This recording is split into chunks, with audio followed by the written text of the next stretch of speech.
on the one side, if you're very poor, money definitely can buy happiness, because all of your primary concerns are money related. How am I going to make rent? How am I going to feed my family? How am I going to, pay for heating, right? How am I going to pay for my kids' college? All these things can be solved by money. All this stress in your life that's making you sad can make, if we define happiness as the absence of sadness, right? Or absence of stress, then definitely money can buy you happiness. There's no question about it. Hey, how you doing, Pete, today? I'm very good, thank you, Arjav. Thanks for having me on the show today. Yeah, no worries, man. So there's so many things I want to dive into in this episode, but before I do all that, do you want to give us a short introduction, who you are, what you're about? Absolutely. So my name's Peter Judodihardjo. I'm a master's student at the University of Warwick. I study Behavioural and Economic Science, and I have a fairly popular YouTube channel called PetesBITS, where I talk about behavioural economics, psychology, and behavioural science. Humans have always loved big questions, right? On one hand, you've got people like looking outwards, trying to uncover the secrets of the universe. But equally, there's no like shortage of people who's like looking inwards. They're trying to uncover the true nature of us. What drives us, what shapes our decisions, why we behave the way we do. And like traditional economics has its own theory on behavior, right? Like in fact, they have this entire sort of character or like caricature based on this theory. And I think in your first video on PetesBITS, when you introduce us to him, Homo Economicus. Who is Homo Economicus and why has the world left him behind? Yeah, sure. So Homo Economicus was this model of humans that neoclassical economists used to use. And it's kind of a fictional creature that doesn't really represent humans very well. So the traits of Homo Economicus are that it's a perfectly rational decision maker. It always weighs up the pros and cons of every decision it makes before making a decision. It's able to process all the information available to it instantly and accurately, and it never changes its preferences. And it always acts selfishly. It never does anything for anybody else. It always acts in its own self-interest. And, right. I can ask your audience, does that sound like you? Does that sound like a real human? Well, not really, right? For most of us, not really. And I think since I made that first video, my point of view has changed slightly. I think there are some aspects of our life where we do behave kind of similarly to Homo Economicus. Right. So it's not like it's a completely defunct or useless idea, but it is definitely true that in the majority of decisions that we make every day, we don't make decisions that way. We wouldn't be able to. Our brain wouldn't be able to handle that much information, and it would just be hugely inefficient. And so instead, we look to have a better model of human behavior in behavioral economics, where we systematically try and evaluate how do people actually make decisions. We don't assume rationality. How do people actually make decisions in the real world? And then we derive our models of human behavior from what people actually do in the real world. So what you're saying to me is, as traditional economics goes, humans, it was once thought that they behaved purely rationally, but now behavioral economics has come along and it said, well, no, humans, they make decisions based on emotions. Is that kind of what you're saying? Yeah, emotions, as well as a whole list of other things. We call them biases and heuristics generally. Right. Yeah. Yeah. Mm-hmm. Yeah. Because this field of behavioral economics, like on the whole span of human history, it's fairly like recent in terms of like we've been thinking about these problems for like hundreds of years, like thousands of years. Why do you think the scientific community has taken so long to latch onto the idea that we're so much more than just rational, logical creatures? Yeah, I don't think it's actually it's not necessarily as new as sometimes people make it out to be. So if you go back, to Maynard Keynes in the 30s, right? Maynard Keynes in the 30s would talk about animal spirits. And animal spirits was a likening to emotions that, we talk about today in modern behavioral economics. And even back in Adam Smithian times, The Wealth of Nations, even he understood and encapsulated the fact that, emotions are an important thing. I don't want to bore your audience here with, boring economic stuff, but in economics, we call this the Paretian turn after a guy called Pareto. So Pareto basically suggested that there's no point in us looking at emotions seriously because we can't predict emotions. They're too random. And so instead, we should just build all of our models based on this rational decision maker, because he said, well, on aggregate, right? So when we take the total of people's behavior, on aggregate, they should behave as if they were rational. But in behavioral economics, we say that no, this is not the case. And that, in fact, if you study emotions properly and you study these biases and heuristics properly, you notice that these things aren't random.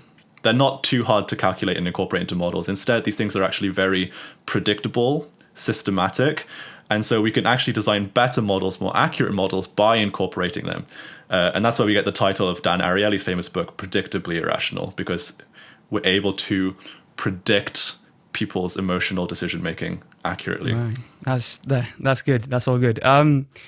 Right. So, I think it's safe to say that, right, as a society, we feel proud of where we stand. Like, for the most part, I mean, you wouldn't think so watching the news or whatever's trending on social media, but there's sort of a palpable sense of, look how far we've come, behavior, like, compared to what we used to be like, maybe 50,000 years ago. But if we take our minds back to sort of Ethiopia 50,000 years ago, our ancestors, they lived as, part of a small hunter-gatherer community. If you're not in a tribe, you're as good as dead. Like, being socially accepted was everything. It was so important. Nowadays, there's no such thing as this social survival. And yet, the overwhelming need to be liked, to be smiled at, to be accepted, terms like peer pressure, pack mentality, them versus us, it's all kind of synonymous with 21st century living.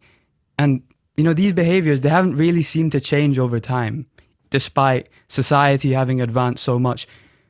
How come emotionally that part of us is still stuck in 50,000 BC? Why are we like this? The answer to that question is quite simple, really. It's that evolution is a slow process. Right? Evolution is a very, very slow process, and it takes a lot of time for us to notice meaningful change in human biology. If you take the total history of the world, humans have existed on the earth for, a hair, right? Yeah, like a hair yeah. length. It's we've barely existed on this world for much time at all. And so the amount of emotional evolutionary growth that we could have in that time period is minuscule. In fact, I think the only, tangible example of evolution that we've observed in humans since the beginning of recorded history was that some humans are now lactose tolerant in that they can drink milk. Right. And some of us can't even still do that, Yeah, right? yeah. So like that is literally the totality of human evolution since 50,000 years ago, like you say. So the reason why we still have these instincts that were so crucial to our survival back then, today, is that the evolution just hasn't caught up yet. Yeah, I mean, obviously it's easier now because the world's interconnected. Every day we've got social media to thank for that, right? We've got, Facebook, Twitter, Instagram, everything that can keep us connected. But what started off with you being able to see how your grandmother was doing, on the other side of the world, is now, morphing into hours and hours of content consumption. It's like there's a lot of thought being going into how can we keep these people hooked on our products. And the funny thing is, there's so many warnings about, the dangers of being glued to our phones. If anything, it's like the warnings, they never even stop coming.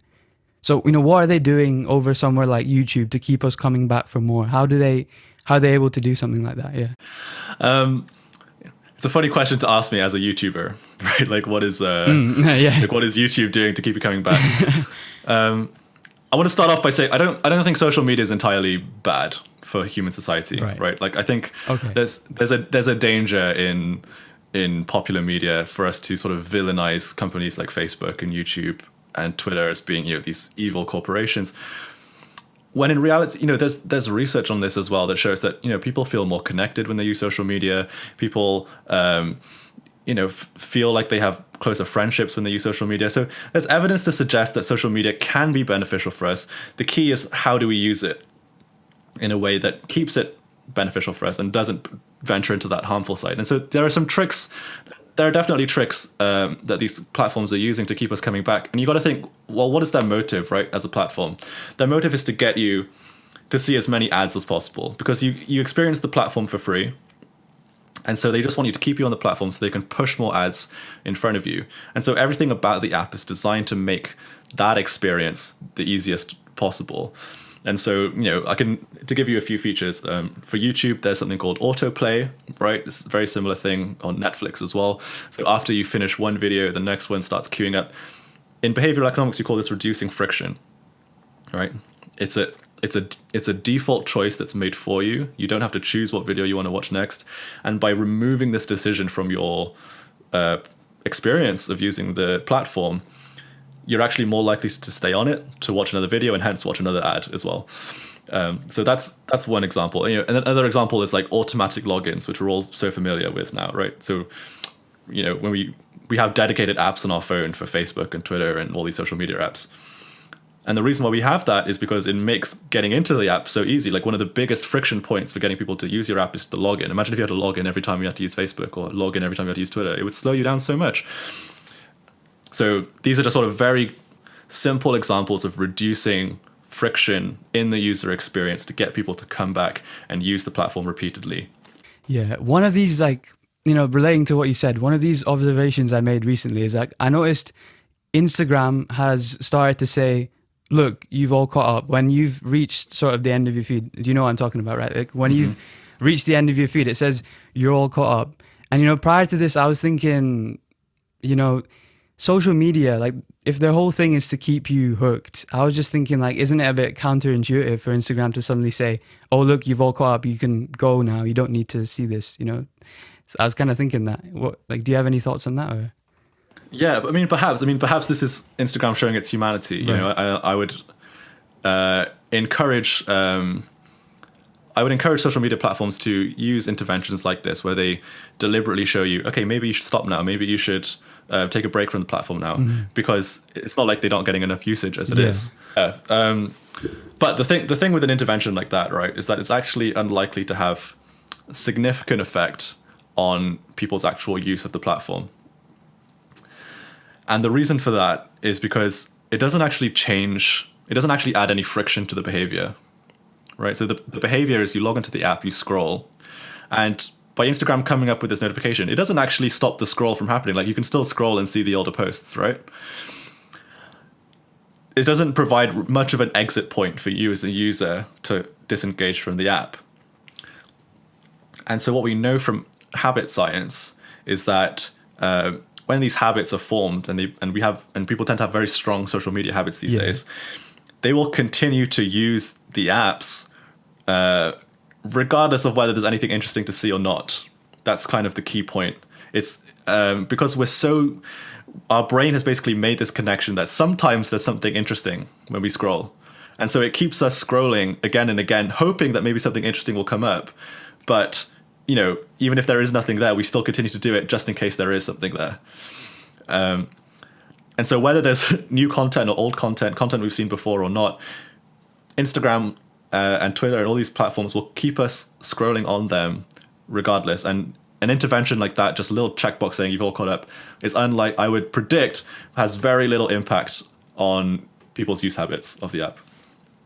And also, I guess in a way, like about Instagram, reaching out to the more like humane side, I guess in a way, people figure out that, these companies, at the point when they think, oh, they're just after profits, when they turn around and say, no, look, we care about your health as well, that in the long run, it seems like it would also help them as a brand, as sort of the PR sort of thing, like the public relations. They would think, people would think that, oh, they do care about us. So in the end, it might strengthen that anyway. Yeah, I think so. I mean, like I said, there's a trend in the media right now, which I'm trying to steer away from, where there's a lot of negative comments about these platforms, and understandably so. I mean, they dominate so much of our lives, right? Like I said, I don't think these platforms are entirely negative, but I think that narrative isn't being portrayed very well in the media because negative media gets more definitely traction. Yeah, like The Social Dilemma, like on Netflix. Exactly right. Like imagine if that had a more balanced viewpoint, it wouldn't be as interesting. So. Yeah, I definitely agree with you. I think social media platforms hopefully will be understanding that in the near future and implementing these kind of interventions into their platforms, into their user experience that will allow users to exit in a way that allows them to break away from these habits. But in the meantime, what we can do is we can learn about behavioral science, You can watch my videos about this topic on my channel, and you can learn what are the forces in your environment that are causing you to use social media so frequently and so obsessively, and to the point where you feel like you can't control yourself. And then what can you do about it? How can you manipulate your environment in a way that allows you to take back control of your life and not let your phone dictate your habits? So like hacking back technology for your own. So good. Exactly. Brilliant. Right. So obviously tech companies, they have, like, as you said, they've got all these methods, these algorithms for keeping people hooked. But you have to sort of take a step back and think, well, what about us? I mean, because there seems to be some kind of pattern, despite all this information about why something might be harmful, we do it anyway. Like smoking kills, right? Everywhere we go, we see smoking kills, smoking is harmful. Not wearing sunscreen increases the risk of skin cancer. I mean, people know you should be putting on sunscreen, and like lack of sleep can like cripple your immune system or whatever. It's really bad for you. You should get enough sleep. Despite all these things, why are we so determined to act against our own best interests? Like, why is that a thing? I don't think we are. Here's the thing, okay? I don't think humans are determined to harm themselves. I don't think that's the right way to think about it, because that suggests that we're deliberately expending effort and energy and thought power into making bad decisions, which is not the case. In fact, it's the opposite, right? What's actually happening is that we're letting our environment control us rather than us control the environment. And the forces on our environment are encouraging these negative behaviors. And one of the most common findings in behavioral science is that just providing information rarely changes people's behavior. So messages like smoking kills, eat 5 fruits a day, get 8 hours of sleep at night, like these, even if people understand these messages and they, internalize them, they're very unlikely to actually change their behavior unless you change something in their environment that makes that behavior easier for them to carry out. So for example, like the smoking kills on the cigarettes, right? That did very little to change people's smoking behavior. But what did have a big impact is when you ban smoking indoors. Now smoking is really hard, right? Now you have to go outside every time you want to smoke. That had a huge impact on people's behavior. What else had a big impact? When you cover the cigarettes in the shop so people can't see them, they don't feel tempted by seeing the cigarettes in the shop, right? So these are changes to the environment that are not just providing information. They're changing the forces that are acting on our human psychology that allow us to take back control of our lives and really think about what is it that I actually want to do in this scenario. Priming the environment so that undesirable habits become harder to do and desirable habits become easier. That is exactly the point. Habits work by cues or triggers in our environment that cause the habits, right? So for people who are used to buying cigarettes, they would see the cigarette packets behind the counter, and then that would automatically trigger the thought to buy the cigarettes. So by removing the cue, by covering the cigarettes with a shutter, you actually remove the thought to buy the cigarettes, and then they don't buy the cigarettes. So yeah, that's the point I'm trying to make here. Okay. Yeah, that's good that you brought that up, actually. I want to go back to habits later on in this, because I think that's a really big point. Thanks. So someone who has a lot to say on behavior and like how we take as, and from a psychology point of view is, Daniel Kahneman. And, his book, Thinking Fast and Slow, he claims that, broadly speaking, we could think of us as having 2 distinct modes of thinking, system 1 and system 2. Could you tell us a little bit more about that? Like what does system 1 and system 2 thinking mean? Yeah, sure. So, so as I say, Kahneman in his book, Thinking Fast and Slow, had this thing, system 1, system 2. They are 2 ways of us making decisions, or they're 2 modes that our brain has. That's a better way to think about it. So system 1 is our automatic, fast, low effort mode of decision making. And it's actually how we make most of our decisions each day. Whereas system 2 is the slower, more effortful,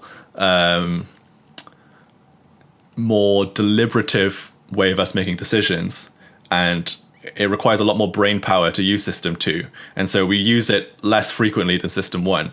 But the thinking goes, and the main argument of thinking fast and slow is that by engaging more system 2, we will make less bad decisions, or we'll make more good decisions if we use system 2, if we use more brain power. And so basically the argument is that our environment encourages us to use system 1 more, and so we should design our environment in a way that makes us use system 2 a bit more because it's more accurate. I don't fully agree with this model. I think that sometimes system 1 is more beneficial for us because sometimes making decisions quickly and easily is the best thing to do. And, effortful system 2 thinking all day long is exactly that. It's effortful, it's hard. And so, living in a world where we have to system 2 everything sounds horrible, because that makes us sound like Homo Economicus that we talked about at the start. So the way I prefer to think about, thinking fast and slow is a pretty old book at this point. Right? You got to remember that. So, what I try and bring onto my channel, what I try and represent, is sort of the next generation of behavioral science. This is the future of behavioral science. Kahneman, he's fantastic. He's the founder of the field, but he's the old generation. This is the new generation of behavioral science, where we're thinking more deeply about these subjects. So I tend to think of system 1 and system 2 not as two separate systems, but instead two ends of a gradient.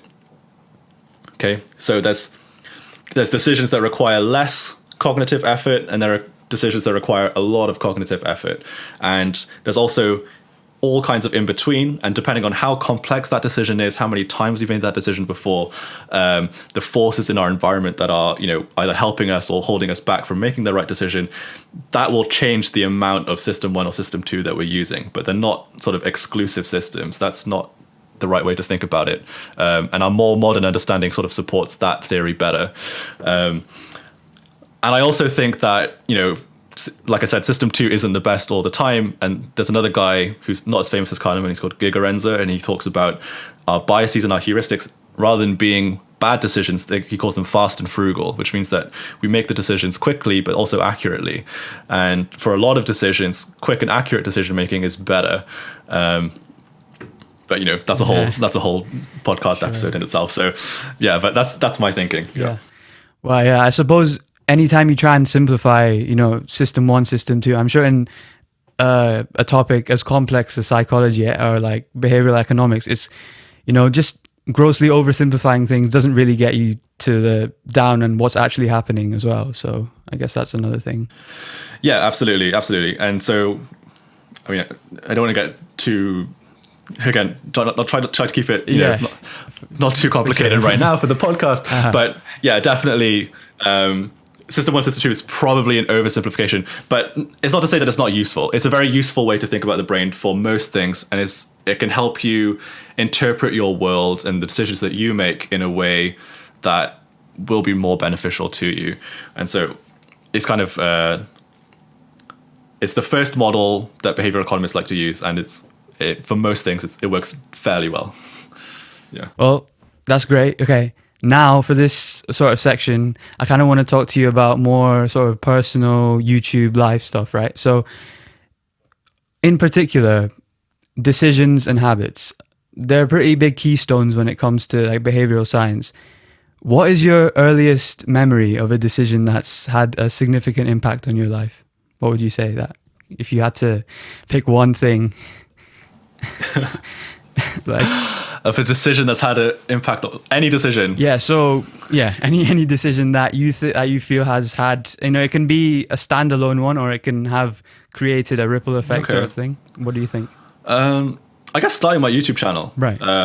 Pretty big decision to make for anyone, but definitely it's been super fun. I haven't been doing it super long, less than a year, but a lot of people seem very interested in it, which I'm super grateful for. And yeah, I guess that decision has had a really big impact on my life. Yeah, for sure. I mean, it's good that you brought up YouTube, because people hesitate to start a YouTube channel. It's like, as it is, even if they're not as busy as, you, for example, you're doing all of this alongside a master's degree in behavioral and economic science. Like, that's got to be a pretty taxing workload. But for a lot of people, even when they don't necessarily have so much on their plate, they still, they're hesitating. They're like, oh, is this field is a bit too saturated. Everyone's got a YouTube channel these days. Should I even start? So where did the decision to commit to YouTube come from you? And what's your experience of it like been so far? For anyone who might be on the fence about starting, what are your thoughts on starting a YouTube channel and how that's impacted you since? Yeah, sure. I used to tell everyone like, oh, just start one, just start one. Just why not? Now I've talked to more people.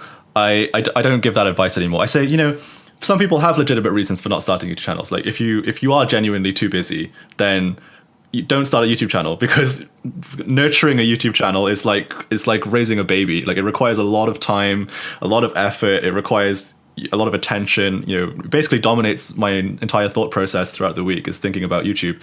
And so if you don't have those kind of resources to really do it well, then don't do it. And then another reason would be if you have like parents or something who are really don't want you to be on the internet, then that's also a legitimate reason to not start a social media presence. But excuses that you shouldn't give for not starting a YouTube channel are the ones that you said, right? So I don't have good camera equipment, or the YouTube market is too saturated, or or another one that I often hear is people scared of public ridicule, right for starting their channel. They're scared that, like negative feedback from. I'm telling you, those things from my experience and from most people's experience on YouTube won't be the case, unless you're saying something which is like overtly offensive or racist or something.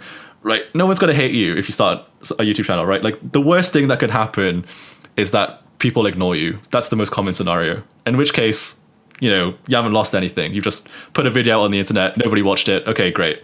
But like, that's literally the worst thing that can happen.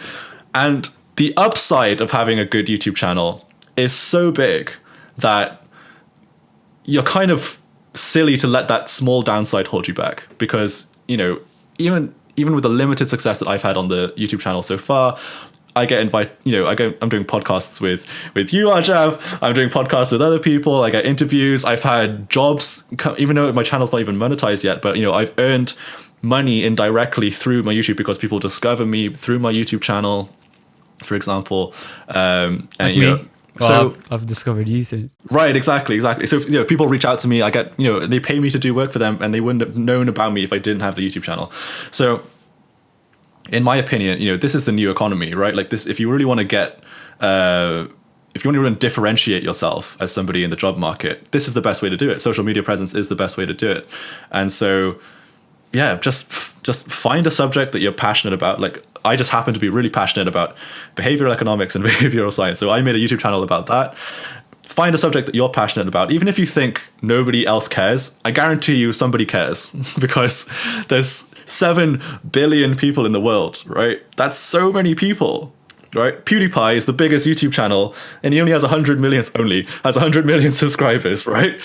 But out of 7 billion, that's a tiny fraction. So guaranteed there will be at least a few people who are interested in whatever you're interested in. And as long as you try and make videos that you are proud of, that that demonstrate your passion, demonstrate what you're interested in, there is no reason to not start one. Like the upsides far outweigh any of the downsides. It's also that sense of, I guess, the spotlight effect. When you put yourself out there and then you think that, oh, everyone's going to have their eyes on me. It's like, what am I going to do? But it's when you realize the fact that for the most part, people don't really like that. I almost want to say they don't really care, sure, there's going to be people who care about what you want to say, but like for the most part, oh, I've released a YouTube channel or whatever, people are not going to just leave what they're doing and then come and like mock yours. People are very quite almost, they care about themselves a lot. So it's like, are they really they're not gonna do that. It's like, that's what it's about. Exactly. Just think about yourself, how you consume YouTube, right? If you find a channel boring, do you go and like leave nasty comments on all these people's channels? Like, no, you just go watch somebody else, exactly. Right? Yeah. There's so much content on YouTube competing for people's attention that like nobody has the time to leave negative comments. Like hardly anyone does. And if they do, for every one negative comment, you'll have like 100 good positive ones. And so you just ignore that. I have a few negative comments on my videos. People, critiquing stuff that I've said. It just rolls off me. It rolls right off me, because for every negative comment, there are so many more positive ones. And so those things shouldn't hold you back. Camera equipment shouldn't hold you back to start off with, right? Like when I this is not my first YouTube channel. I had another YouTube channel before, which completely flopped. But I used to talk about like going to the gym and like lifting weights and stuff. I started that YouTube channel with my webcam, right? Like just my webcam on my computer and nothing else. And like, it was, and some people wanted to listen to me, right? Like I had like over 100 people cared about what I was saying on my webcam. So camera equipment in the beginning is completely irrelevant. Just use your smartphone, use your webcam, whatever you got, film yourself. Don't know how to edit, don't worry, you can learn, right? Like my first videos sucked. Like your first video will also suck. It's totally fine. Like no one's expecting the first video you ever make to be like a Hollywood blockbuster, right? Like it's going to be rubbish. You'll get better. Just the key, oh sorry, that's my phone. No the key is to keep making videos and keep trying your best with each one. And then as you do that, each one gets better, each one gets higher quality, you get better at editing, you get better at making videos, you get better at finding out, you know, what people are interested in and what people are not interested in. And so just make videos, man. Like that would be my final message. Literally just make videos, and you know, it can, worst case scenario, just people ignore you, which is totally fine. And best case scenario, your life is completely changed for the better. So yeah, I mean, exactly. As in, also, I guess, you know, when you're looking back and you see this is what I started from and this is where I've come. If you started making like banging Hollywood blockbuster type from the start, it wouldn't be as satisfying, right? You couldn't do that anyway. But also, it's nice to see how far you've come. I'm sure over the years, I'm sure you're going to look back over this channel in the next, you know, few years and be like, this is how I started, but I've done this, and this, and now I'm even better. Yeah, I look back at some. I've only, like I said, I've only been doing this channel for like, 8-9 months. I look back at some of my earlier videos from 9 months ago, which is not even that long ago, and I'm like, these suck. You know what I mean? Like, why am I so awkward on camera? Why is my editing so choppy? Why am I not looking at the camera when I'm speaking? Like all these things, right? And I'm like stuff which today, you know, by my standards today, I would never allow to make the final edit. I was doing in all these early videos, and people still watch them. Like some of those are some of my most popular videos, and like my most popular video on my channel is called the IKEA effect explained in 9 minutes, right? Yeah, I think I've seen that one. Yeah, and yeah, it's how a lot of people find my channel. It's a pretty good video, but there are some elements of that video which I look back now and I'm like, dude, I'm so awkward on camera. Why do I sound like so hesitant and like all these things? So do not worry. Just make a video and then make another video and then make another video, and you get better over time. And as the quality improves, more people will follow you, more people will watch you. The key is just to find something that you're passionate enough about that you just enjoy the process of making videos, you know? Like, don't do it because you want to make money on YouTube. Don't do it because you want to get famous. Don't do it because you want to have this like amazing, you know, YouTuber life. Like, just do it because you love talking about the things that you're passionate about talking about. And that should be the only reward that motivates you for, like, honestly, you know, the first few months of you doing your YouTube channel. And yeah, and you know, the followers will come naturally. Hey, that's actually got me gassed, because this is actually my first guest interview with someone, and like, I'm sure I'm gonna look back on this when I've maybe done a couple more and be like, mate, what? You know, my voice is like going higher, lower in places. I'm like, just calm down, just enjoy the moment. So yeah, that's fantastic. Also, right, dude, like, yeah. I say, no, let me interrupt you. Like, I interview people on my channel as well, right? Like people I look up to, people I admire in my field in behavioral economics. I look back on those old interviews and I cringe so hard at myself because I'm like, oh, I'm so awkward. Why am I so overexposed on the webcam? Like, you know, there's so many. Like, why am I so many things that I absolutely regret in my early interviews. But then at the end of the day, like, no one really cares that much. Like, you know, you care more than other people do, and with each interview that you do, you get better and better and better. So, yeah, I wouldn't worry, Arjav, and anyone listening, don't worry if you cringe at yourself at the beginning, because everyone does. It's just a hurdle you have to get over. Yeah. Exactly. So, decisions, the decision to start a YouTube channel, the decision to, you know, the decision to do whatever you want to do, they're all well and good. You need some kind of energy to pursue an action, and that's like a decision point. But doing said action consistently, that's a totally different game, right? Imagine it's been a decade since you made the decision to eat healthy, right? And if before every single meal you need to go through the same painful deliberation process as you did during day one, you wouldn't last 10 days, let alone 10 years. Like, you wouldn't be able to, that's just a lot of cognitive like overload. You can't do that. Lucky for us though, we can turn healthy eating into a habit. And in your opinion, what's the simplest way to define a habit? Sure. So in behavioral science, we define habits as a mental shortcut.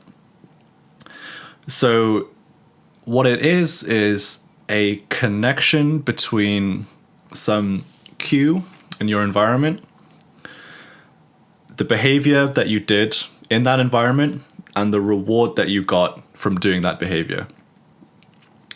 And the idea with a habit is that the more we repeat a behavior in the same environment, in the same way to obtain some kind of reward, the more automatic that behavior becomes for us. So then the next time we encounter that behavior, next time we encounter that environment, we automatically think to do that behavior in order to obtain that same reward.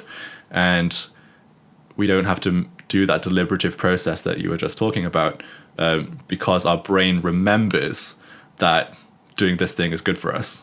Mm-hmm. And from what I've seen, there's a lot of literature on habits. There's stuff which is very heavy theory based, getting right down to the science of it. But then there's also more actionable advice. Like, for example, Atomic Habits. I think that's the reason it's so popular is because it's accessible. There's not a million different case studies in it. It's, it's really to the point. It's like, you want to build a habit, do this, this, and this, and that's going to get you somewhere. Having said that though, a book's still a book. Like, no matter how practical the advice is going to be, the scenarios, like how many real world scenarios are going to be used, people are going to still struggle applying what they've learned. So, in your context, how you've managed to start this YouTube channel up from the ground, your gym habits and that, how do you construct habits from the ground up, and how do you then integrate them into your life? Yeah, sure.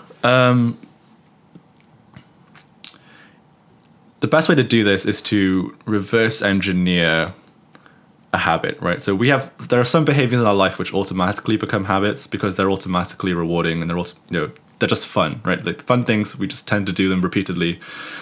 And so if you want to build a habit for yourself, the way that I build habits for myself is to first of all try and make it fun somehow. Say you want to start working out, right? Working out when you first start sucks. Like, it's really hard. You have no idea what you're doing. You kind of maybe feel a bit embarrassed even when you're doing it in front of other people. But if you go with a friend, right, like a workout buddy, suddenly the experience is very positive. And even if you're not lifting much weight, or you're not really impressing anybody in the gym, but because you're with your friend who you like, that experience becomes very positive and fun. And it's really the reward. It's the reward that kickstarts the habit. Because without a reward, right, you can keep your context the same. You can repeat the behavior again and again. But if it's not fun, if it's not rewarding for you, you won't keep on doing it. You're very unlikely to keep on doing it because that means you have to rely on your willpower to carry out the action each time. And relying on willpower is not a good way for building habits. So first of all, find a reward. Second thing is look at your environment, look at your context, and remember that concept of friction that we talked about earlier.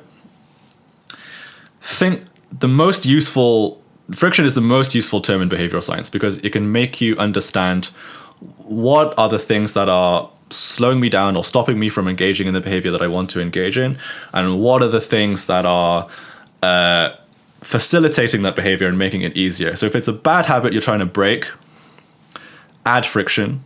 And if it's a good habit you're trying to build, remove friction. So if I give you some examples, one of the best things to do, one of the best ways to manipulate friction is proximity or distance to whatever it is you're trying to do. So if you're trying to build a gym habit, join a gym that is close to your house or close to your place of work, that's convenient for you to get to, right? Even if there's a better gym that's further away, or that's like, I don't know, like requires a bit more effort to get to, don't join that one. Join the one that's really close to you, because that's reducing friction in your environment. Every time you go to the gym now, that's an easier process for you to do, right? If you want to eat healthier, then, you know, get rid of all the junk food in your house, right? That's adding friction. So now if you want to eat junk food, you have to go to the shop and buy it, right? And like, who's gonna do that? A huge effort. Yeah, like you're just gonna go, okay, I guess I just won't eat it then, right? Another thing you can manipulate, visibility, right? So things that we don't see, we're less likely to engage with. James Clear from Atomic Habits actually has a good example of this with his flossing. So he talks about how he didn't floss after he brushed his teeth, and that's because his flossers were in a little drawer. Things that are in your drawer you can't see, and so you're unlikely to engage with them even if they're really close to you. So take them out of the drawer, put them in a place that's highly visible for you, and you're more likely to engage with them. And similarly, if you want to break a bad habit, you can do the opposite. So if you use your phone too much, right, and maybe you struggle to get work done because you're always distracted by your phone, then put your phone in the drawer, right? Because then you're doing the opposite. You're adding the friction, you're removing it from your vision, and that'll make it much easier for you to do the right habits. And I think the most underrated lesson in habit science that people don't talk about enough is actually the people around you, right? The people around you and the people that you interact with on a regular basis have the biggest influence on friction in your environment. So if you're trying to eat healthy, but you live with someone and you eat with someone who really likes to eat unhealthily, that's going to add an enormous amount of friction to you trying to eat healthy. Do you know what I'm saying? Right? Like that's why for me, like moving out of my house, moving to university, being in control, having full control over my own life, that was really where I managed to kickstart a lot of my habits, because I wasn't dependent on, my parents anymore to like provide things for me. I had to provide everything myself, which means I could design my environment completely on my own to be exactly how I wanted it to be. So that's another thing to think about, which is underrated, I think, is think about, who are the people who you're hanging out with on a regular basis? Are they encouraging the behaviors that you want to perpetuate, or are they adding friction to them? And that will actually help you, like, being, obviously, like, selecting your friends is a bit controversial, but choosing to hang out with people who will help you achieve your goals will go much further than all the other advice I just mentioned. Yeah, I guess it all comes back to environment design. Like, for example, I think from my own life, like I play the guitar, right? So before, I used to just put, every time I finished playing the guitar, I'd put it back in the case, and I'd put the case in the wardrobe, and then that'd be me. And I'd be like, the next time I want to play, I'd be like, so I have to go and I have to open the drawer and I have to take it out, unzip it. And it was like, it doesn't sound like a lot, but it is a lot. Like when it comes to it, at the end of the day, it is that friction you were talking about. So I actually bought a stand, like a guitar stand. And now every time, I just put the guitar on the stand in the living room. Every time I walk past the living room, I see that guitar. I just want to pick it up and play it. And I think that for me has dramatically increased. Like I'm playing more, I'm getting better. And it's just, that one of those examples of just priming your environment to suit you. Yeah, perfect example, right? You're making it more visible. The proximity is better for you, right? It's more within reach of where you spend most of your time. Like you're just more likely to engage with things that are like that are visible, that are close to you. And you're right to point out just how trivial it can seem sometimes, right? Like these these little forces in our environment, we think, how, just taking out the case, how hard can it be? Like, it's so easy just to take it out the case. Surely that won't have that much impact on my behavior. But no, the research and the science argues otherwise, that we can manipulate your environment in very subtle ways and have dramatic effects on the behaviors that you repeat and don't repeat. So really be very considerate about what are the things that are within arm's reach around you, what are the things that are not within arm's reach around you, what things can you see all the time, what things can you not see all the time, and also who are the people that you're hanging out with all the time. Yeah, I think also James Clear has this, a quote that I really like, you don't rise to the level of your goals, you fall to the level of your systems. So if you've got, great, habits, that's what you fall back to, be it good or bad. So if you manage to have really strong, really good habits by doing all the things you just mentioned, that becomes your default. So you don't even have to think about it. It's not a decision anymore. It's just what you're likely to do. And I think that's a really good way of looking at it. Exactly. Yeah, exactly. So back to YouTube, and you said, although you haven't monetized the channel yet, it's the passion that's keeping you going. Do you, is this sort of a long-term thing? Would you mind, not sort of generating a lot of income from it and just keeping it a passion or a hobby? You're not too bothered about the metrics or whatever? Or at some stage, do you want to turn it more into a business where you're focusing on growth and revenue and all that? What's the long-term goal for you? It's a mixed question. I don't think monetizing your channel necessarily means that you lose the passion for it, right? They're not exclusive events. Right. They are for some people when they completely sell out, right? But I'm hoping that won't be me. I don't think that'll be me. I mean, I do intend to monetize the channel eventually, but it's not my the primary concern is always just make videos that people enjoy, make videos that I think add value to people's life. I mean, I genuinely think that behavioral science can improve a lot of people's lives. We just talking about the habit stuff that we just talked about, right? Like, understanding these things can genuinely improve people's lives, and that's where my passion lies. So regardless of how much money YouTube is making, or how much clout or whatever YouTube gives me, it doesn't matter. As long as there's some people who find value in the videos, who really enjoy it, and as long as I'm still having fun as well, as long as I'm still having fun making the videos, and that's rewarding enough for me to want to continue to do it, in perpetuity. So you're saying it's sort of a hybrid of the two. So you want, at one stage you do want to monetize, but at the same time, it's not the be all and end all. You want passion, yeah? There's ways to be passionate, but also good at YouTube, right?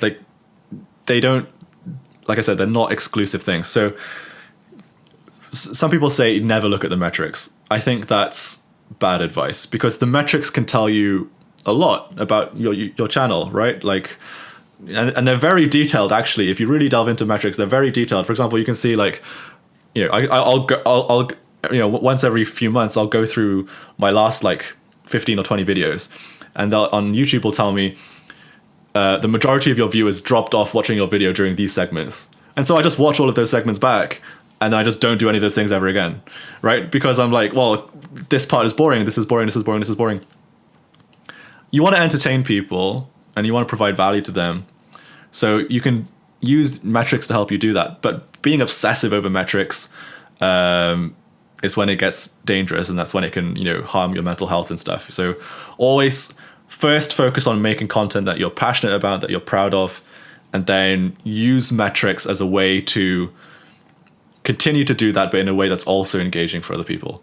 It is a balancing act, and I think it's harder when YouTube becomes your full-time career, because the amount of views you get, and the amount of the amount of views you get, and the duration of stuff, all of that stuff literally determines your income, and so you become more engulfed in that world. Whereas for me, it's not my main source of income. I don't earn any income from it, actually. I'm not fully engrossed in that world, and so I can just focus on just making really good videos that people like watching. for sure. Yeah. And would you ever consider doing it full time, or is it going to be a side thing for the foreseeable future? I mean, definitely for the next, year or so, it won't be my full-time job. I mean, it can't be. But, if in the future it is big enough and enough people are watching my videos that it can be a full-time job, then yeah, I'd love to, but not for the reason that it'll just make me more money. Like, that's not the motivation. The motivation for going full-time would be that I feel like I could make better videos if I did go full-time. Like you say, right now I'm constrained. I have assignments to do. I'm doing a master's degree. A lot of my time is spent doing that. So I can only dedicate, a couple of days a week to making YouTube videos. And that limits me, right? And if I had more budget, if I had more time, especially to throw into the videos, to spend more time editing, spend more time thinking of more interesting ideas, and spend more time raising the value of the video, it would make my channel better, it would make the content better, and I could reach a bigger audience because of it. So that would be the motivation. It's not to do with anything else. Yeah. I guess right now for you, because you've got so many other commitments going on, there's sort of an element of Parkinson's law, where, time expands, to fill the, work expands to fill the time allocated to it. So while you say you're constrained, you're limited, in a way, it's sort of teaching you, you can get a lot done when you just set strict deadlines as well. So do you think these skills are definitely going to help you later on because this time management thing has to be, pretty much on point for you right now? Yeah, I mean, definitely. And employers recognize that, it's another reason why starting a YouTube channel is a good idea, because it shows that you're a self-starter, that you're willing to put yourself out there, that you're willing to put your money where your mouth is and sort of back your own opinions. But also it shows this time management side that you're talking about, right? Because it's a time-consuming process. That's why I say if you genuinely don't have time to do YouTube, don't do YouTube, because it does take time. My videos are 10, 15 minutes long, roughly. I spend 20 to 40 hours a week per video, right? And you watch it and you don't think I spend that long on it. But I do, because it takes time to write, to film, and then obviously the editing is the thing that takes the longest time. And I really care about getting the edit right. And so I spend a lot of time editing. I'll often go through 3 edits before I publish a video, right? So at least, which means that I'm spending an incredible amount of time in Adobe Premiere, cutting and putting stuff, all that stuff. So yeah, it does take time management. And I'm not going to lie to you, sometimes you have to sacrifice things in order to make time for it, right? Honestly, I could probably have done better on some of my assignments if I wasn't doing YouTube, right? I'm not getting terrible grades, but they're not the top of the class either. And maybe I could have got the top of the class if I didn't do YouTube. And if that was more important to me, then that's what I would be doing instead. But it's not, right? For me, I'd rather have, decent grades and also have a really successful YouTube channel. That for me is more impressive as a package than just having slightly better grades, right? And there's other things I sacrifice. I don't. There are some nights where I'll be up all night editing until stupid o'clock in the morning. And every successful YouTuber will have the same story, that they will sometimes be editing till 3, 4 a.m. in the morning. It's just, you just got to do what you got to do to get the video out and make it right. So I don't know what the point. The point is that YouTube takes a lot of time, but it does improve your time management skills and as well. But because it takes a lot of time and because it takes a lot of effort, you have to really be passionate about it to give it the time that it needs to be good. There's so many bad YouTubers that I see, right? And they don't go anywhere. They don't grow, right? Because their content is formulaic, right? It's just, I record in this way and I just put it out and I edit it exactly the same way each time and blah, blah, blah. And they don't grow. They're not they growing, don't grow yeah, as a creator. Exactly, yeah. See. Right. And so, maybe they even have more subscribers than me, but then then you see how long they've been doing the channel and it's 8 years. And it's 8 years and you're only on that many subscribers. it's because you're not growing as a creator. Yeah, they're just sort of stagnated. Exactly. So I think you need that creativity. You need to have the time and give it the time that it needs for that creativity to really grow as a, and for you to grow as a creator and as a channel. Yeah. I can talk about this forever, honestly. I love talking about YouTube. Fantastic. It's great. So, right. People, I mean, let's be honest, like it's often, you go to a party and then there's like this wise old uncle or aunt in the corner and they're like, well, money can't buy you happiness. Money's not going to like stop chasing money your whole life because it's not going to give you that satisfaction that you're looking for. But, I'm curious, Pete, like, can money buy you happiness? What's the story on this? So I had a video about this. It's called "Money Can Buy Happiness," and it caused a bit of a stir. But the research is kind of got two sides to it on this subject. So on the one side, if you're very poor, money definitely can buy happiness because all of your primary concerns are money related. How am I going to make rent? How am I going to feed my family? How am I going to pay for heating, right? How am I going to pay for my kids' college? All these things can be solved by money. All this stress in your life that's making you sad can make, if we define happiness as the absence of sadness, right? Or absence of stress, then definitely money can buy you happiness. There's no question about it, right? But money can also make you sad, right? Money can also make you incredibly sad. And you hear lots of stories of people who very suddenly come into a lot of wealth and it ruins their life. People who win the lottery, for example, right? Yeah. Like they become very sad once they become rich because, it deteriorates their relationships. People always ask them for money. They don't know who to trust anymore. And so they become miserable after they earn a lot of money. So I always think money is a bell curve in terms of how it has happiness. When you're very poor, money makes you very happy very quickly. But then as you get richer, the value of money diminishes. And that's where the top of your bell curve exists, right? Like having more money doesn't really make you any happier. And then it gets to a point where having too much money actually makes you sadder because it deteriorates your relationships, blah, blah, blah, blah. And so what I'm interested in is what do you do when you get to the top of that bell curve? Right? Like, what do you do with your money? Because you can't just stop. Like, stopping earning money can sometimes be hard. Like, sometimes when you're making so much money, you can't stop it from coming in. So what do you do with that money? How do you avoid this downward trend as you earn more? And what the research shows is that how you spend your money is actually more important than the money itself. So what the research shows is that if you want to spend your money in a way that'll actually make you happy, the key is to not spend it on yourself. So buying the latest McLaren is not going to make you happy in the long run. Buying some big stupid mansion is not going to make you happy in the long run. Buying all these expensive things, it's not going to make you happy in the long run. What's actually going to make you happy is investing in other people, is rewarding your friends, rewarding people in need. And that's, if I was to ever get, sometimes YouTubers get super rich off YouTube, right? Imagine if I start making a lot of money. If I start making a lot of money off YouTube, that is definitely the first thing that I'm going to do, is go out and support as many people as I want and spend my money in a way that's meaningful, that's going to help them.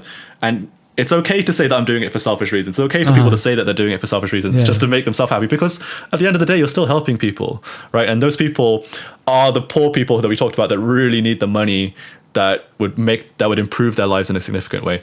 And even if they're not poor, like just the action of giving gifts makes people happy. And, it's interesting to talk about this in the context of YouTube too, because you see that this is actually a trend on YouTube, is that not only is giving gifts making people happy, but just watching people give gifts is actually makes us happy as well, right? Like Mr. Beast has 55 million subscribers, right? The main premise of his channel is just giving money to people, and it's so rewarding for, if you listen to interviews with Mr. Beast, it's so rewarding for him to spend that money on other people. Like, he'd much rather give the money away to other people, because it's the best feeling in the world to give money to these people and see the happiness and see how much it means to them. David Dobrik, same thing, right? Like, he just gives cars to all of his friends, right? Giving cars to your friends, he says, it's the best feeling in the world. He says, like, I've earned so much money on YouTube. When I give cars to my friends, it is the best feeling in the world. There's literally nothing that makes me happier than just giving other people stuff. It makes you feel so good. And so my advice is, money can make you happy when you're poor and if you spend it on other people. Right. In summary. Is there a sort of ballpark figure? So you said, money to a certain extent. You know, I understand there have been some studies on this in the past, like around like a certain like golden sort of figure where, you know, in more money than that is not going to make you happy, but less money than that might make you sad. What do you think in 2021 is that sort of ballpark? If you had to put out a number, what would you say? I can't remember. I think I did have the research in my video, and it was a while ago now, so I can't remember. Maybe you remember better than I do. I don't remember the number that I put in. I think you said it was $75,000 for when they did in 2010 when Kahneman and his colleague did it. I think it was 75,000, but I'm assuming that was for a single. I don't know because obviously if you're a family of 4, it would be different. Like there would be some sort of multiplier involved. Yeah, exactly. I mean, the study is obviously looking at like averages, right? Which means that it's eliminating noise in the data, which means that some people would be happier with more, some people would be happier with less, or you know. So it just take the figures with a pinch of salt, basically. But I don't know what the figure is. I think it's, like you say, it's dependent on what you're doing with your life. It depends on the kind of person you are, how many things you're responsible for, how you're spending, and like I said, how you're spending your money. I don't see any reason for someone to be earning millions of or billions of pounds a year, and they could also be really happy if they just spent the money in a way that was meaningful and they felt fulfilled with the money that they were earning, and they felt that the money that they were spending, you know, was actually achieving something, you know, in the world, and it wasn't just buying them another car. You know, like you see with like big people like Bill Gates, and like he's given like half his net worth over to charity, and that's or probably more than that now. And yeah, just a lot of fulfillment can be made from that, I imagine. So, you know, it's hard for some people to wrap their head around it, but I think, yeah, that's for sure. Absolutely. Like we look at all these super rich people and like, but you know, there's a reason why they turn to philanthropy to cope with the amount of wealth that they have, because it is really the only way for them to be feeling fulfilled these days. Is because, you know, earning money is not motivating for them when you earn that much money. So if you want to feel fulfilled in your life, you want to be making meaningful impact on other people's lives. And, you know, I think the work that Bill and Melinda Gates Foundation does is really good. And, you know, even like people like Elon Musk, right? Elon Musk is the richest in the world at the moment, right? Like, Elon Musk is like building so many things, which hopefully will have like really lasting impact on the world. That for him is fulfilling because he's building something, right? So that's, I don't know. And honestly, it's a lesson that we can take regardless of how much you earn, is that if you want to feel fulfilled with your time, build something, right? It's one of the reasons why I find making my YouTube channel so satisfying as a creator. It's because I'm building something that lasts, that, you know, people can look back on and see, and I'm building this community of people who are passionate about behavioral science just like I am. And it's so rewarding. It's so, as I said, I don't need to earn money from YouTube.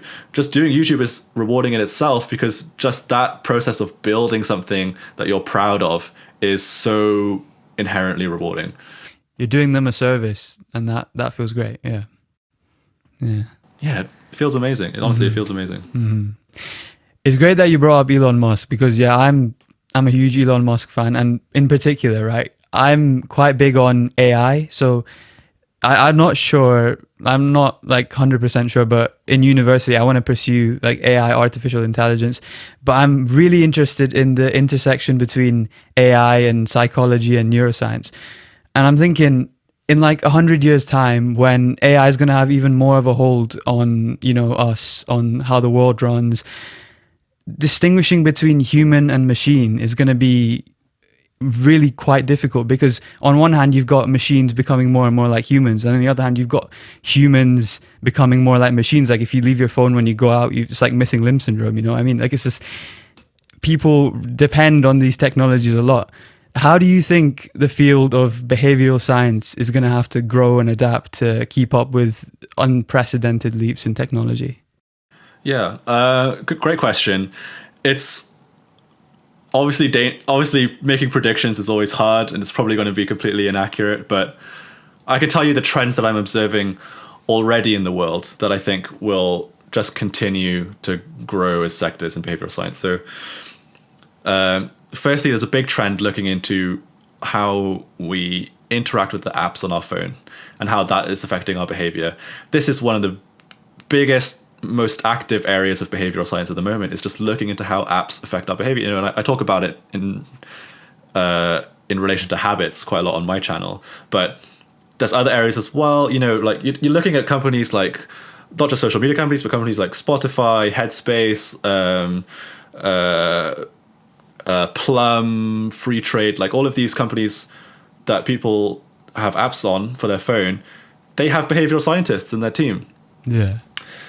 Because understanding how people interact with technology, like we talked about how context affects our decision making, your digital environment is part of the context now. In fact, it's one of the biggest factors of context that we have these days. And so understanding how your digital context affects your behaviors is one of the areas of research which is really important. And I think as we become sort of semi-cyborgs, right? Yeah.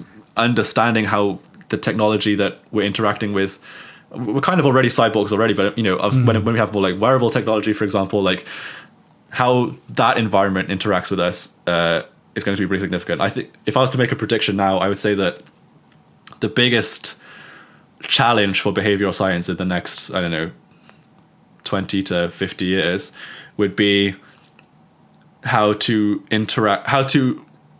understand the interaction between augmented reality and behavioral science.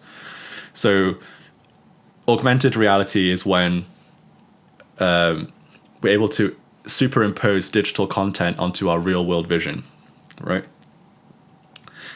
And at the moment, you have to view it through a screen. So you have to have your phone in front of you, and then you could see on the phone that there's some character or something on screen. In the future, we hope to have wearable augmented reality technology, stuff that you have in a pair of glasses or something, that will allow for you to have Google Maps, but in real life, in front of you, or to have people's social information displayed as you walk past them on the street, or things like this. And when it completely occupies your field of vision and your sensory experience of the world generally, that is going to completely revolutionize how we interact with our environment, because our environment suddenly has this whole new layer to it where we have to account for the digital layer interacting with our behavior as well as the physical stuff around us. And if I was to make a prediction, when augmented reality becomes mainstream, that will be the next big challenge for behavioral science, because it is such a dramatic change to people's decision-making contexts. I did a video, it's not that popular on my channel, but it's one of my favorite videos. I interviewed somebody called Dr. Mar Gonzalez, who's a virtual reality researcher at Microsoft Research. And she is using virtual reality to conduct behavioral science experiments. And that stuff is fascinating because one of the big criticisms of behavioral science is that we do these lab studies where we bring people into a lab and we make them play some stupid game, and then we say, oh, well, that says this about real human behavior. But then if you look at the lab study and then you look at the behavior that they're talking about, they don't look similar at all. They look completely different. Right? You're incentivizing people with 50p when in real life they're incentivized with hundreds of thousands of pounds. So, but what you can do in virtual reality is you can simulate completely the real environment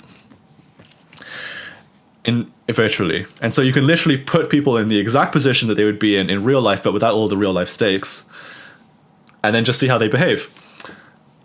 And there's evidence, and Mars research has evidence to believe that it's actually a pretty accurate simulation to how people would really behave, and people behave in virtual reality very similarly to how they would behave in real life.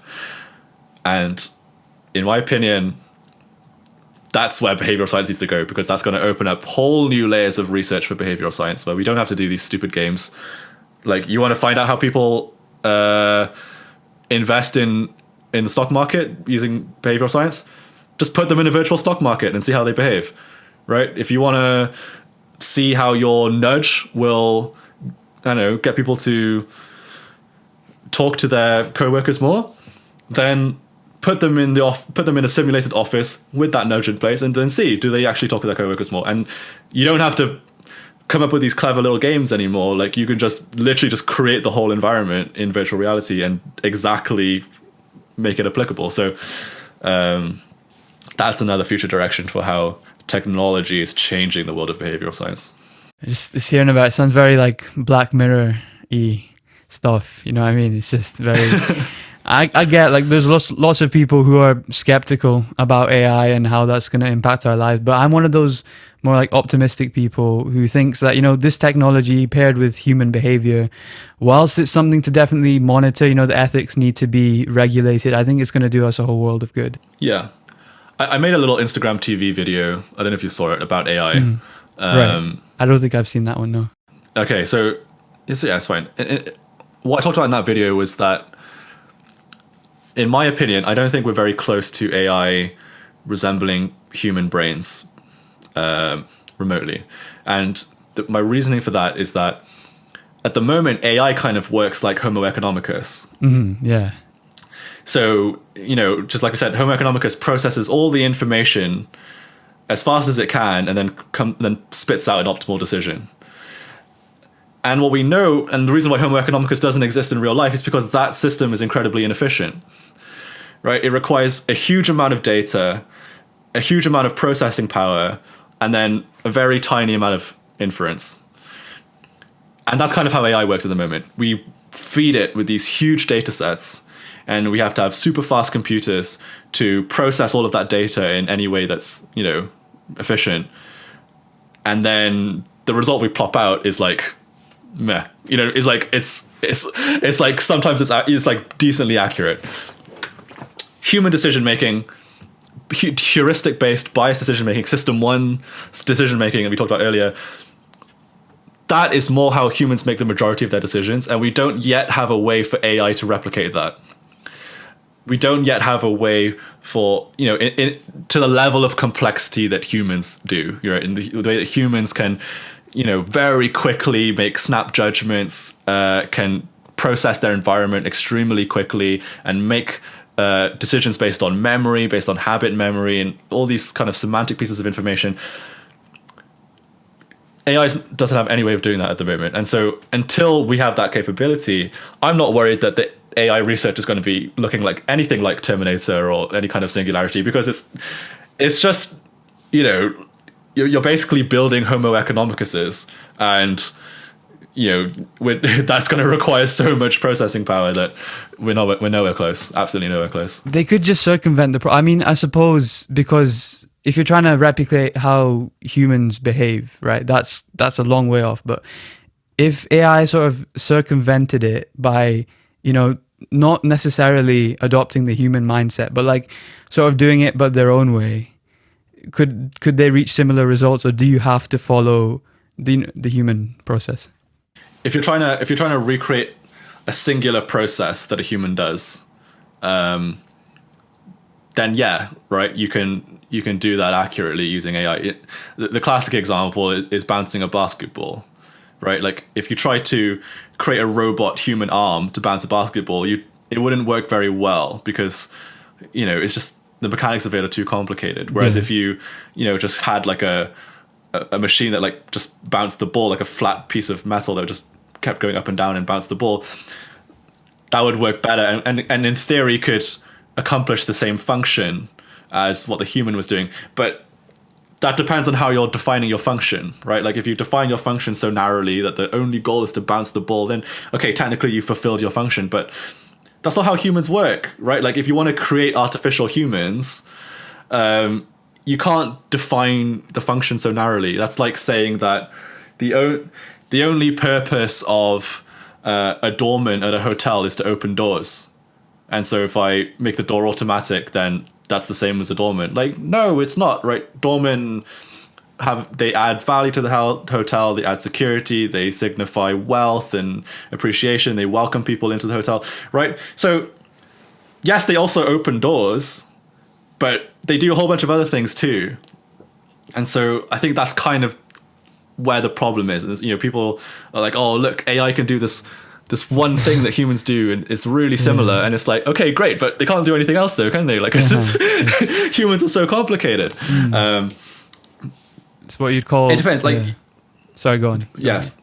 The outcome could be like, you come up with some robot which is able to do a lot of complicated things, but it wouldn't resemble a human. It wouldn't be anything like a human. Like, it would be, and it wouldn't get to the point where they were indistinguishable from humans, because they would be, they would have to function in a way that was completely different and honestly completely reduced. It's like a reduced version of a human, right? Like, this thing walks about and does accounting or something, right? Like, but like, it's not like a, you know, you're not going to fall in love with this thing. So yeah, I don't think that reality of the indistinguishableness is anywhere close to being true. I think it's what you call artificial narrow intelligence for now. I think that's what we're at now. It's just a machine that's specifically good at one thing. Like, maybe it's chess, maybe it's Go, whatever it is. But yeah, general intelligence seems quite a long way off. Yeah, we should totally talk about this next time. I think, you know, that's pretty much all the questions I have for you today, mate. It's been great. Great. It was a great interview, honestly. I've done a few of these. I try and limit myself to only doing one a week these days. But it's honestly, you're doing a great job. Cheers. It's really nice talking to you. You got great questions. Thank you, man. Not like super basic stuff that other people always ask. So I really appreciate it, and I like your style. You got a great voice for podcasting as well. It's like really nice to listen to. So yeah, cheers, it's a good job. Yeah. Okay. So if you want to check out Pete's YouTube channel, I'll leave a link in the show notes below. Yeah, anything you want to plug, just do it now. Feel free, mate. Go on. Yeah, sure. If you guys want to check out my YouTube channel, it's PetesBITS on YouTube. And if you want to check out my Instagram, PetesBITS official, you can follow me there, and you'll learn a lot about behavioral science. Yeah. Awesome. Yeah. Okay, man. Yeah. Cheers for coming on again. It was great to have you. My pleasure. Yeah. Catch you later. All right, catch you later. Cheers, man. Right.